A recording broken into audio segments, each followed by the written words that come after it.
Hello, everyone, and welcome back to class. We are now on week 2 of the course. So let's refresh ourselves on what we talked about in the previous week. In the previous week, we learned that the Earth is a dynamic celestial body floating out into the vastness of space. Within this celestial body, we have a variety of different subsystems which make up a broader system. All these systems are also known as the spheres. These spheres keep our planet sustained and supports life.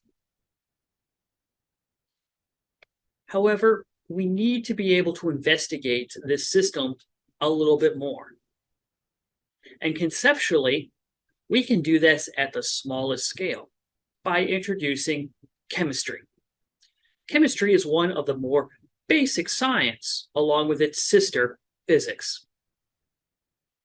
Many years ago, you had the ancient Greeks, and the ancient Greeks thought that the world, when we look at it through the lens of the Earth system theory, was that it was controlled by the elements. The wind in the atmosphere, the water in the hydrosphere, the Earth in the geosphere, along with fire, were the drivers that kept the Earth being a home for everybody, for all the living organisms. But science changes. Eventually, we have the scientific method, which we learned about in lab, and we use the scientific method as a way to communicate science through logical step-by-step processes. But when we apply the scientific method, we realize the world is much more diverse, much more complex. And so we use chemistry to help solve those complexities, as that is the root, again, with physics, of a majority of the different sciences that we cover here in GSC 110 and its lab. This week, we are going to talk about the elements. So right here, I want to show you a diagram, and we'll learn how to read this diagram in lecture. But this is the periodic table of the elements. It has all the elements organized.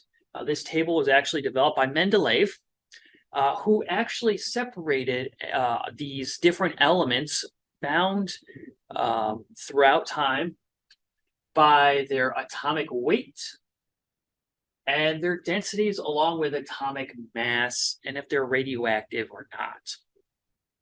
And it organizes all of them.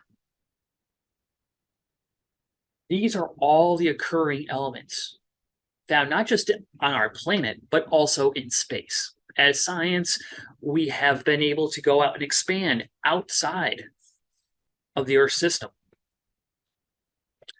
Within these elements, we actually have a variety of different bonds, or how do these different elements combine together and create new molecules and things that would eventually, say, lead to life, the first life. Here's actually a physical representation where we can actually take the concept, the data that's collected, and put it into a physical representation. I mean, when you think about the elements, they're full of atoms, and these particles are way too small for us to see with the naked eye. So we can go and collect the data using scientific instruments and then physically represent them and how they bond together, as seen right here.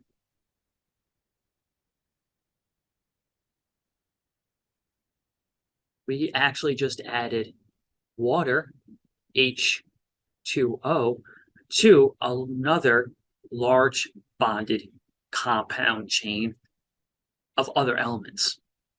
These are the building blocks of the rest of the different concepts we'll encounter throughout this class. Minerals have to form at the smallest scale. life as we know it had to have a start. And so that's what we're going to cover in lecture, is that we're going to take a look at the periodic table, how to read it, how to take a look at a chemical equation and different types of bonding, and then apply it in the lab section. I have a really great simulator that will let you build your own atoms.